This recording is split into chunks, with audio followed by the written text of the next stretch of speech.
Ya, emang Hmm. alhamdulillah Pak ya, di tahun 2022 mulai dari 2021 sebenarnya Ya, kita mencatatkan kinerja yang cukup baik, sangat baik lah ya, merupakan pencapaian tertinggi sepanjang sejarah. Di teman-teman di perusahaan pupuk lain juga ikut meningkat, alhamdulillah Pak. ya, Tentunya ini juga berkat kerja keras dan semangat dari teman-teman semua ya. ya, Di samping kita bisa ada faktor-faktor eksternal seperti faktor kenaikan harga komoditi, harga produk kami yang cukup ya, tinggi karena pengaruh apa namanya pengaruh global.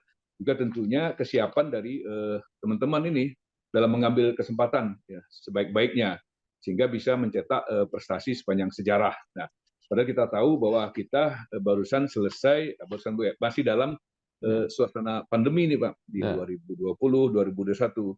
Namun tentunya ada langkah-langkah strategis yang dilakukan diantaranya adalah operational excellence. hmm, Kita bisa melakukan efisiensi secara operasional ya sehingga di samping tadi ada kenaikan harga, biaya operasional juga bisa diefisienkan. Inilah salah satu yang bisa membuat laba PKT juga cukup tinggi. Juga penerapan strategi-strategi lain di bidang operasional maupun di bidang investasi. Kita memanfaatkan juga keunggulan-keunggulan kita yang ada dengan adanya situasi-situasi global ini sehingga bisa menciptakan suatu kinerja yang sangat baik yang alhamdulillah dalam 2 tahun berturut-turut ini lompatannya cukup tinggi ini Pak di pupuk Kaltim ini.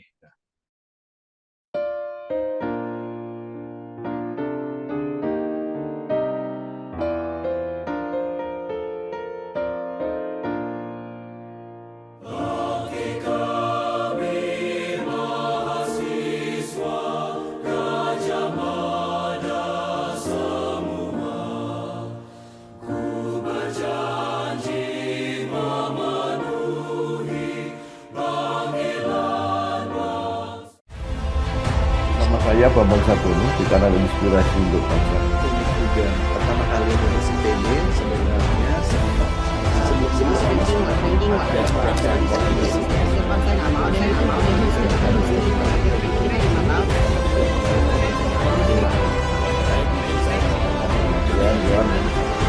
barangkali kita rapat-rapat sama tuan-tuan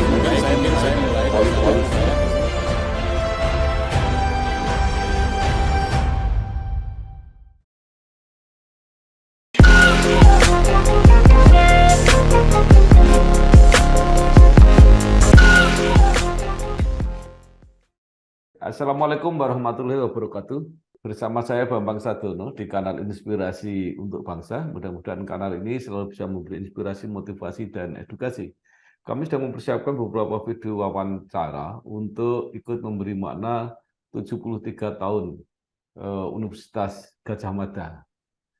Menurut rencana wawancara ini akan kami bukukan, melanjutkan buku pertama yang sudah terbit. Saat ini saya sudah bersama dengan salah seorang alumnus UGM, yaitu Bapak Meizar Effendi. Beliau adalah Senior Eksekutif Vice President Business Support di PT Pupuk Kalimantan Timur. Apa kabar, Pak? Alhamdulillah baik Pak Bambang. Ya, Pak Meizar ini lahir di Pekanbaru 5 Mei 1966. Mungkin Bapak bisa cerita, Pak, mulai kuliah di S1 Akuntansi Fakultas Ekonomi di UGM, lulus 91, kemudian melanjutkan S2 di Universitas Padjadjaran, lulus 2004, dan S3 di Universitas Brawijaya Malang, baru saja lulus 2022. Pernah menjadi General Manager PT Pupuk Kaltim, pernah menjadi Direktur SDM dan Umum, dan saat ini menjadi Senior Eksekutif Vice President Business Support di PT Pupuk Kaltim. Silakan, Pak. Ya, makasih Pak Bambang. Jadi selepas SMA tahun 85 ya, sudah cukup tua. Ya, Saya bercita-cita memang pengen melanjutkan ya, pendidikan di Jogja. Kenapa di Jogja? Ya tentunya alasan utama selain biaya hidup cukup terjangkau bagi orang tua saya yang pegawai negeri. ya, Kemudian juga memang Jogja itu sudah cukup lama menjadi tujuan teman-teman, saya berasal dari Pekanbaru Riau, Pak, teman-teman di Riau terutama, untuk melanjutkan pendidikan tinggi. Ya. Sudah cukup lama, sehingga di Jogja itu ada persatuan yang disebut dengan Ikatan Pelajar Riau. Itu terdiri dari mahasiswa dan pelajar yang asli Riau yang berada di Yogyakarta. Nah, tahun 85 mengikuti waktu itu Sipan Maru, namun belum berhasil, sehingga mencoba lagi di tahun 86. Nah, 86 alhamdulillah diterima di Fakultas Ekonomi Universitas Gadjah Mada. Waktu itu memang belum ada penjurusan pada di semester ketiga, di tahun kedua. Di tahun kedua, kemudian alhamdulillah juga saya masuk di jurusan akuntansi di Fakultas Ekonomi. Sekarang namanya Fakultas Ekonomi dan Bisnis. Kemudian selesai di tahun 91 di Agustus. Mulailah mencari lowongan pekerjaan, Pak Bambang. Nah, alhamdulillah di bulan Desember kami waktu itu ada penerimaan di kampus, diterima di Pupuk Kaltim, dan berangkat di bulan Desember itu dengan beberapa teman dari Fakultas Ekonomi, kemudian dari Fakultas Teknik, juga dari beberapa universitas lain. Nah, disitulah mulai karir di Pupuk Kaltim. Nah, kemudian ini mulai pendidikan, Pak, ya, selama di Pupuk Kaltim dari 91 akhir, 90 sampai pada tahun 2002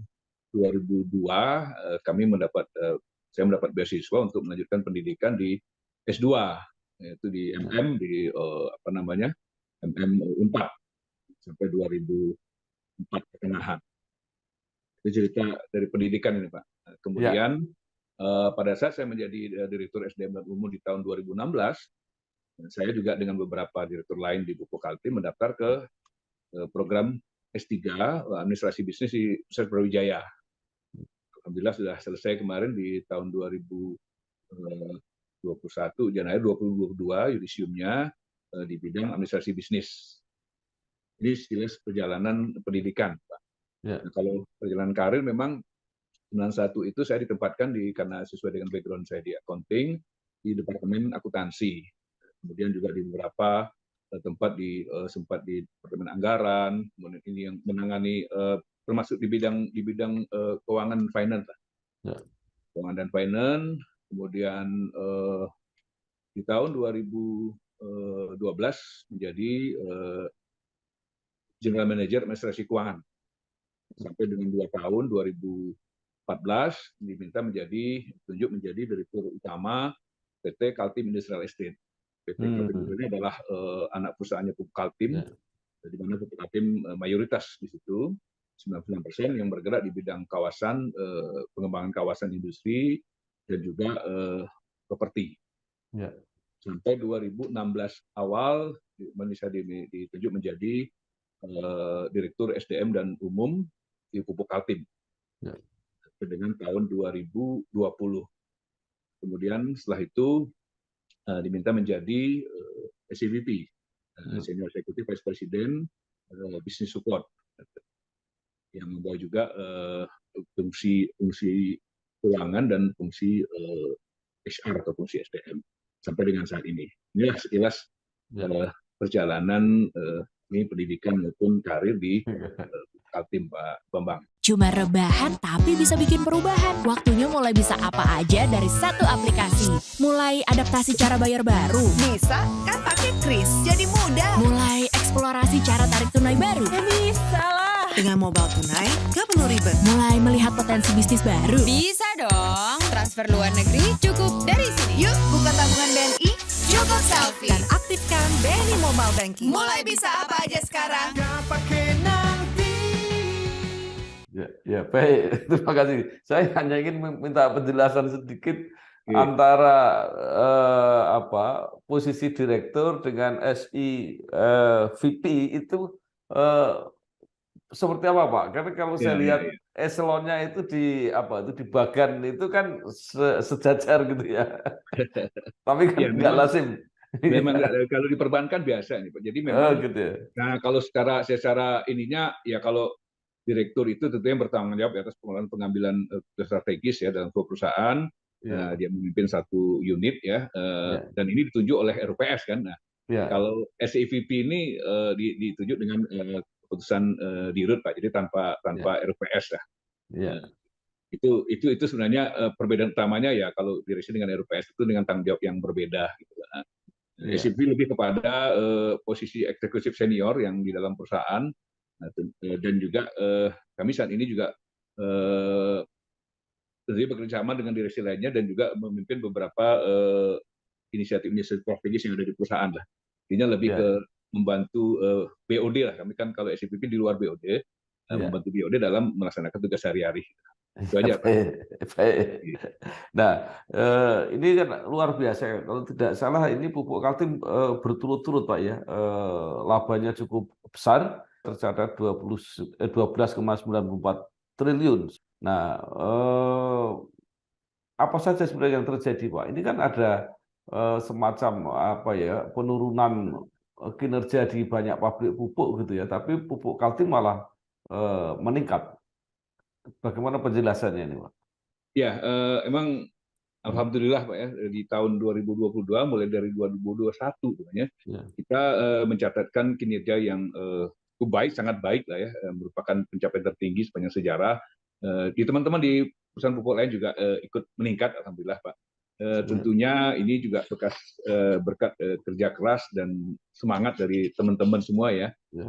Di samping kita bisa ada faktor-faktor eksternal seperti faktor kenaikan harga komoditi, harga produk kami yang cukup tinggi karena pengaruh pengaruh global. Juga tentunya kesiapan dari teman-teman ini dalam mengambil kesempatan ya, sebaik-baiknya sehingga bisa mencetak prestasi sepanjang sejarah. Nah, padahal kita tahu bahwa kita barusan masih dalam suasana pandemi nih Pak di 2020, 2021. Namun tentunya ada langkah-langkah strategis yang dilakukan, diantaranya adalah operational excellence. Kita bisa melakukan efisiensi di secara operasional ya, sehingga di samping tadi ada kenaikan harga, biaya operasional juga bisa diefisienkan. Inilah salah satu yang bisa membuat laba PKT juga cukup tinggi. Juga penerapan strategi-strategi lain di bidang operasional maupun di bidang investasi. Kita memanfaatkan juga keunggulan-keunggulan kita yang ada dengan adanya situasi-situasi global ini, sehingga bisa menciptakan suatu kinerja yang sangat baik, yang alhamdulillah dalam 2 tahun berturut-turut ini lompatannya cukup tinggi nih Pak di pupuk Kaltim ini. Strategi baik dari strategi operasional, kemudian supply chain, efisiensi, kemudian optimalisasi infrastruktur, kemudian juga diversifikasi dan lainnya lah. Banyak hal yang kita lakukan juga, pengembangan dari tenaga kerja yang ada, pengembangan SDM dan sebagainya, itu semua mendukung menjadi satu satu peningkatan kinerja. Tentunya juga dukungan dari semua stakeholder nih Pak, dari pemerintah, dari karyawan dan sebagainya. Itu mungkin yang bisa sehingga membuat kita tahun ini memasuki tahun 45 tahun kedua nih. Pas kemarin di 2022 kita PKT itu berusia 45 tahun. Nah, ini lompatan 45 tahun kedua yang kita ingin tandai dengan suatu prestasi. Ini suatu pemicu juga bagi teman-teman semua untuk lebih meningkatkan kinerja pupuk Kaltim, Pak Bambang.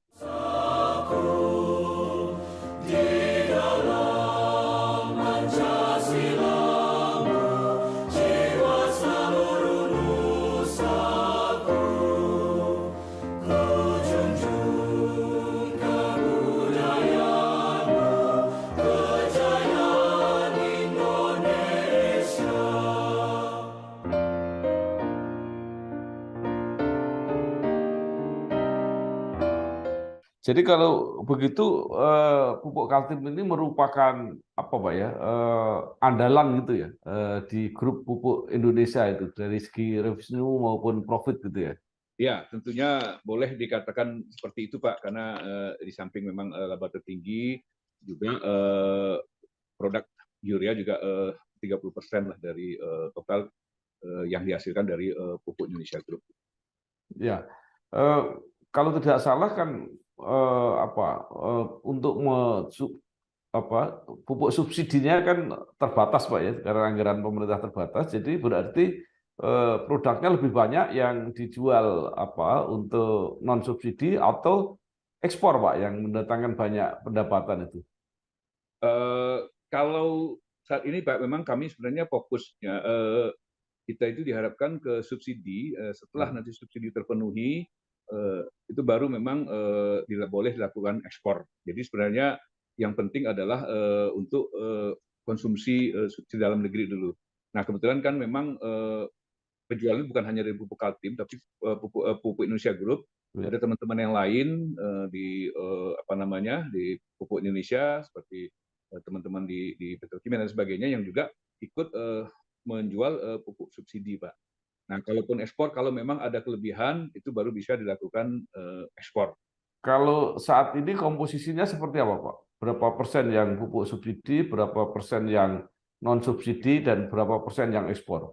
Kalau dari total penjualan memang lebih banyak yang ke non subsidi, Pak, Ya. karena memang kita di Panam sebagai ekspor yang memanfaatkan harga ekspor yang tinggi dan setelah terpenuhinya subsidi dari pupuk Kaltim dan teman-teman lain. Jadi kalau bisa persentase mungkin sekitar 30-70 sepertinya Pak ya. Jadi yang 70 non subsidi. Nah dari non subsidi itu ada yang diekspor 50-50 ekspor, kemudian ada yang untuk kebutuhan industri di dalam negeri. Apakah kenaikan pupuk non subsidi itu juga karena Pak, pertanian sawit sangat maju itu? Saya tidak begini ya, tapi kalau melihat mungkin lebih karena situasi situasi global, ekonomi global mungkin Pak, akibat dari perang Ukraine dan Rusia. Seperti kita ketahui bahwa mereka juga penghasil energi ya, yang sebagai salah satu sumber bahan baku untuk pupuk. Mungkin itu juga merupakan salah satu penyebab dari naiknya harga fertilizer, harga pupuk di global, Pak. Itu salah satu penyebab itu.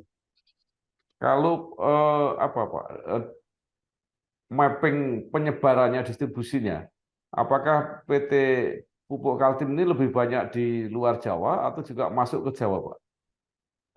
Saat ini kami ada di Jawa, Pak, di Bali, di Nusa Tenggara, ya, tahun kemarin. Kemudian lebih banyak di Indonesia Timur, Pak. Indonesia Timur untuk subsidi, Kalimantan dan Sulawesi.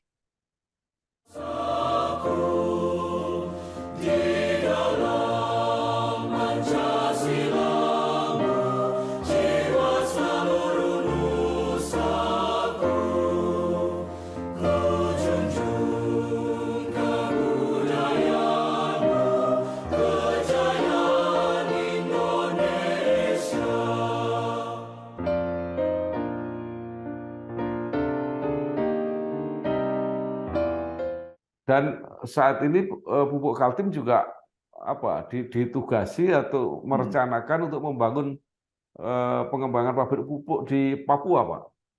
Ya, memang kita ditugasi untuk dari Pupuk Indonesia untuk pabrik pupuk di Papua, tepatnya di Pakpak, Pak, di Papua Barat. Ya. Ini dalam proses sekarang untuk proses perizinan. Dengan ini kita harapkan bahwa pasokan pupuk untuk mendukung ketahanan pangan jauh lebih kuat, Pak, dengan adanya pabrik pupuk di Papua, di mana kita mendekati sumber bahan baku yaitu gas. Jadi ini strateginya karena memang ada kebutuhan pupuk yang meningkat atau produksi pupuk Kaltim yang mulai menurun, atau karena cadangan gasnya, Pak, yang mungkin di tempat lain atau termasuk di lingkungan Pupuk Kaltim sudah mulai berkurang? Mungkin kombinasi antara memang kebutuhan yang meningkat di jangka panjang, ya, juga adanya cadangan bahan baku kita mendekati bahan baku itu, Pak, bahan baku gas yang memang cukup tersedia cadangan di Papua Barat, di Pakpak gitu, Pak. Itu kira-kira diharapkan mulai produksi kapan dan berapa besar Pak produksinya nanti Pak? Ini kapasitas untuk Papua Barat itu hampir sama dengan pabrik kita yang ada terbaru yaitu di Kaltim 5 ya. 3.500 ton per day, itu sekitar 1 juta ton per tahun Pak, untuk urea. Ya. Nah, diharapkan ini alhamdulillah kalau lancar, mungkin kita harapkan pada saat PKT berulang tahun ke-50 di tahun 2027 di akhir itu sudah bisa berproduksi. Kalau pabrik pupuknya di Papua, padahal kebutuhannya cenderung di pulau-pulau yang lain, apakah justru tidak harganya mahal karena angkutan, Pak? Iya, di pulau lain kan kita juga kan ini memang pupuk Indonesia sudah menjadi decentralized Pak untuk pemasaran. Jadi mungkin untuk daerah lain bisa dipenuhi dari tempat yang terdekat misalnya yang cost distribution. Nah, kita bisa saja nanti Tim yang ini apakah untuk memenuhi di Indonesia Timur ya, kemudian mungkin sisanya bisa dilakukan ekspor karena pasar ekspor kita kan paling besar juga di Asia Pasifik. Nah, kalau Papua itu kan relatif cukup dekat dengan Asia Pasifik itu Pak. Itu bisa seperti itu nanti di kombinasinya. Iya. Salah satu ekspor yang terbesar di Filipina Pak katanya. Kalau urea ya itu kalau terbesar di Australia Pak. Australia dan India. Kalau melihat di 2022 kemarin itu Australia dan India serta di Amerika Latin. Nah, Filipina termasuk 4 besar.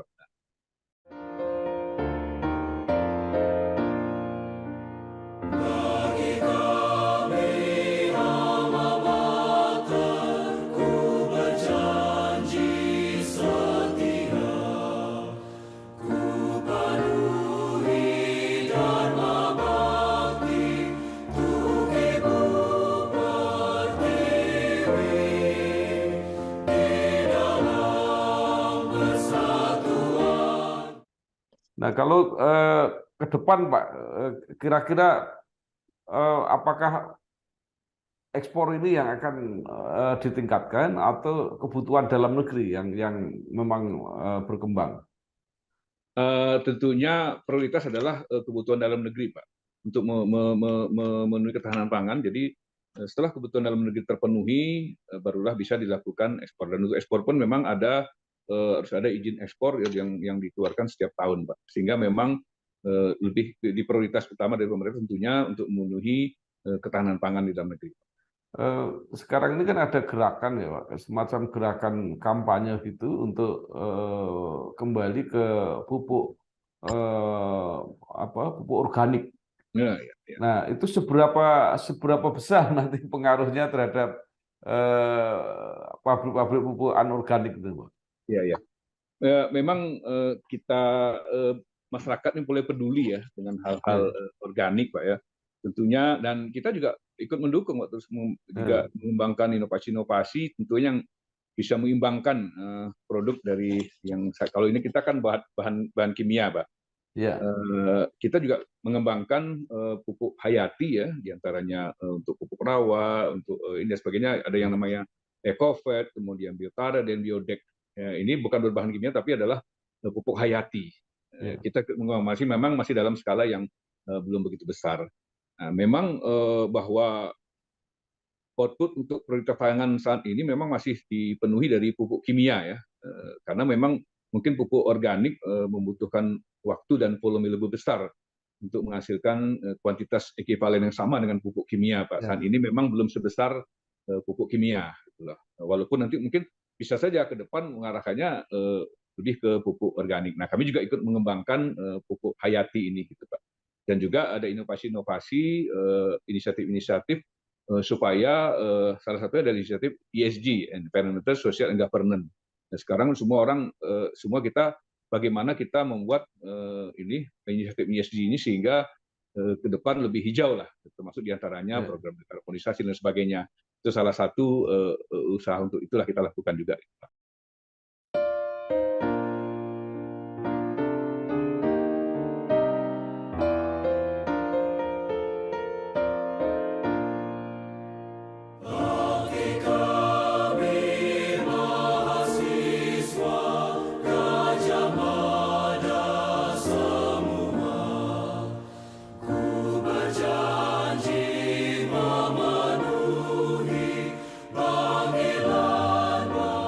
Mungkin nanti Artinya bisa ditanyakan, Pak. apa secara produksi tidak apa kalau seluruhnya kimia kan ada hambatan harga kan mungkin lebih mahal gitu bagi petani gitu. Jadi berkurang perlahan-lahan gitu. Tapi ini cuma sekedar ide Iya, aja. iya, iya. Ya. Nah, mungkin bisa dijelaskan, Pak. Kira-kira ke depan ini program apa saja? Kalau penambahan pabrik hanya di Papua atau ada di tempat lain, seperti Ya. apa yang mau dicapai, Pak? Kira-kira?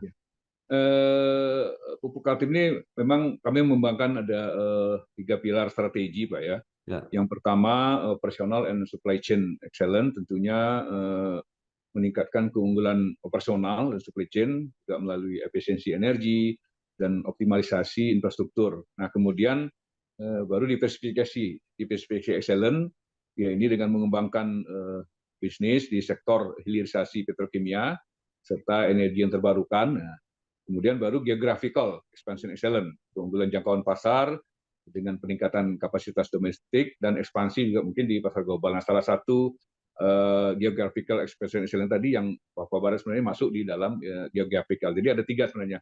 Ya. Kita meningkatkan operasional and supply chain, kemudian diversifikasi juga geographical. Inilah yang mungkin yang nanti akan dikembangkan oleh Pupuk Kaltim dalam jangka panjang, Pak. Nah, tadi Bapak sudah mulai sebut-sebut bahwa ke depan ini juga ada program-program untuk apa ya, energi hijau ini, karena salah satu pabrik pupuk ini adalah apa katanya pencetak karbon apa yang sangat potensial selama ini. Nah, apa yang dilakukan untuk mengurangi dan ikut menunjang komitmen pengurangan karbon ini, Pak? Jadi kami mempunyai program dekarbonisasi, Pak, diantaranya co-firing ya, boiler batubara dengan biomasa sawit, kemudian juga ada kendaraan listrik ya, untuk penurunan emisi gas rumah kaca. Ini target, jadi target sampai tahun 2030. Kalau target ini sama dengan tahun 2060, Pak ya. Tapi bertahap kita akan berusaha mengurangi emisi gas rumah kaca ini ya dengan program dekarbonisasi. Kemudian community forest, Pak. Community forest juga ini kita harapkan melalui penanaman sekian juta pohon sampai tahun 2030. Kemudian juga sekarang sudah lakukan PLTS, Pak, pembangkit listrik tenaga surya, di mana perkantoran kami sudah menggunakan PLTS. Kemudian juga ada pembangunan terumbu karang, SOE, Center of Excellence untuk terumbu karang, melalui pelestarian ekosistem terumbu karang dengan rehabilitasi 10 hektar terumbu karang. Kita juga membuat Sea Garden dan Coral Studio. Ini terumbu karang di sekitar perairan di Bontang, Pak. Ya. Ini beberapa program-program dalam rangka dekarbonisasi yang akan dilakukan dan sudah dan akan dilakukan beberapa tahun ke depan untuk penurunan emisi.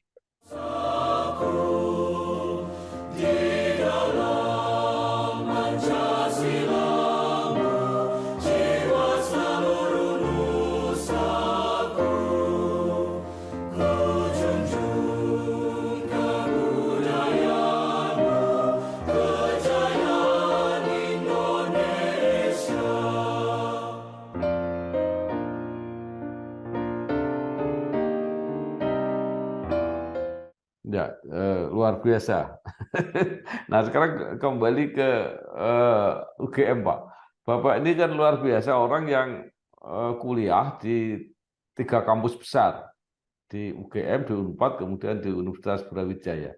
Nah, apa yang Bapak rasakan yang khas dari UGM yang sampai saat ini masih apa ya, masih terbawa lah dan bermanfaat gitu? Ya. Saya teringat waktu menjelang KKN itu saya diajari hal-hal atau falsafah yang harus kita jalankan pada saat kita nanti bergaul dengan masyarakat. Salah satu yang saya ingat adalah empan papan. Empan papan ini adalah bisa menempatkan diri. Nah, ini yang menjadi salah satu bekal saya juga di dalam saya bekerja, di dalam kehidupan. Yang saya bawa terus, saya teringat terus loh ini, Pak. Empan papan ini banyak filosofi-filosofi lain ya. pada saat kita mau KKN. Tapi ini yang mungkin menjadi salah satu hal yang masih teringat sama saya, sehingga kita bisa survive, kita bisa menempatkan diri dimanapun kita berada. Saya sebagai orang pendatang di Kalimantan bisa menempatkan diri. Ini menjadi satu bekal sebenarnya yang diberikan UGM. Nah, satu hal lagi adalah suasana keguyupan yang mungkin saya tidak kita dapatkan dari kampus lain. Sampai sekarang pun kita ini masih guyup ini Pak, teman-teman. Dan ini juga kita tularkan bukan dengan ke alumni UGM, tapi ke teman-teman lain juga. Nah, ini yang salah satu beberapa hal yang saya dapat dari UGM. Dan hal lain mungkin kepedulian ya. Jadi UGM itu terkenal peduli dengan masyarakat, dengan lingkungan sekitar. Jadi kita tidak hanya berdiri di kehidupan kita sendiri, tapi kita juga peduli dengan lingkungan. Inilah beberapa hal yang kira-kira saya peroleh dari UGM dan kita terapkan sekarang ini dan bermanfaat. Iya. Apakah loyalitas atau kesetiaan itu bagian dari itu? Karena melihat karir Bapak kan setia di satu perusahaan sejak awal. Iya, bagian dari itu salah satu ya Pak ya, karena mungkin karena saya udah merasa cukup nyaman di sini, kemudian bisa mengembangkan karir di sini, ya sampai sampai ke direksi lah ya, boleh katakan seperti itu. Nah, dan Kooperatif juga yang membesarkan saya, tentunya itu merupakan salah satu lah bagaimana kita bisa mengembangkan perusahaan ini selama 31 tahun Pak di sini. Iya. Dan saya juga melihat banyak alumni UGM yang seperti itu. Jadi tidak gampang berpindah, tidak. Iya, biasanya kan pindah-pindah ya. tempat-tempat yang lain. Ya, nah, sekarang Pak,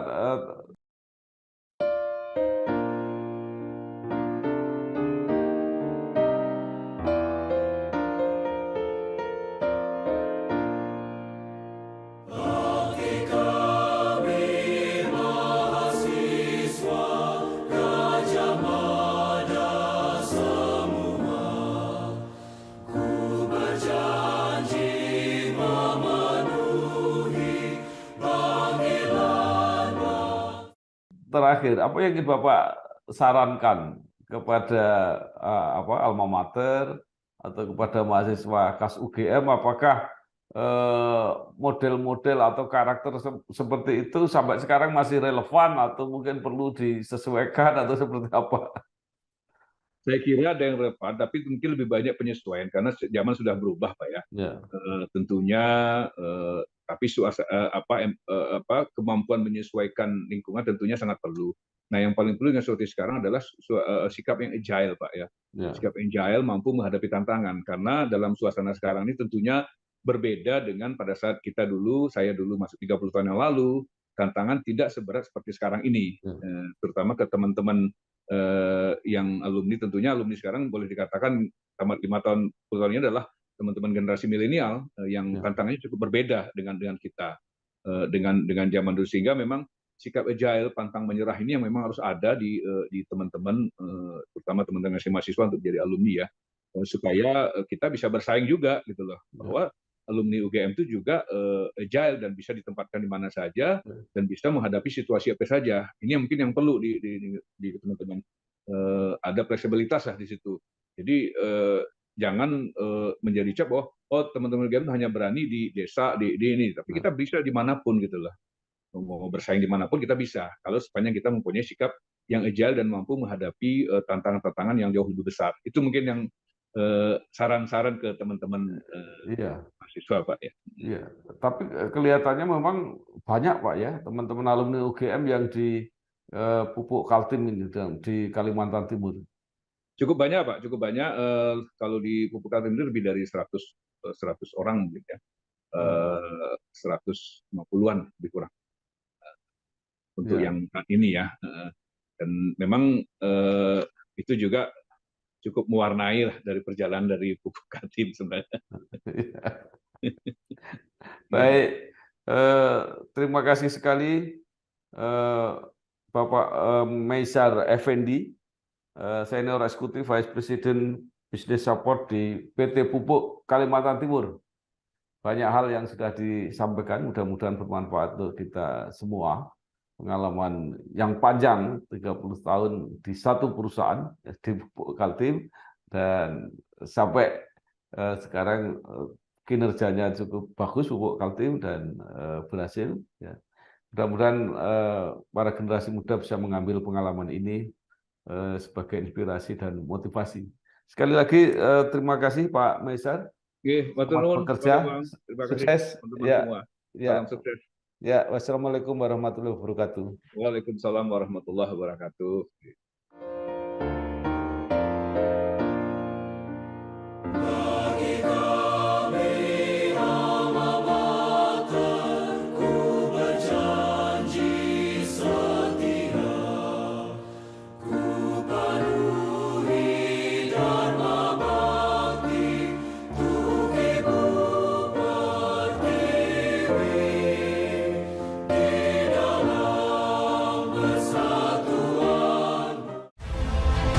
Sama saya Bambang Sadono di kanal Inspirasi untuk Bangsa. Ini juga pertama kali mengisi PB sebenarnya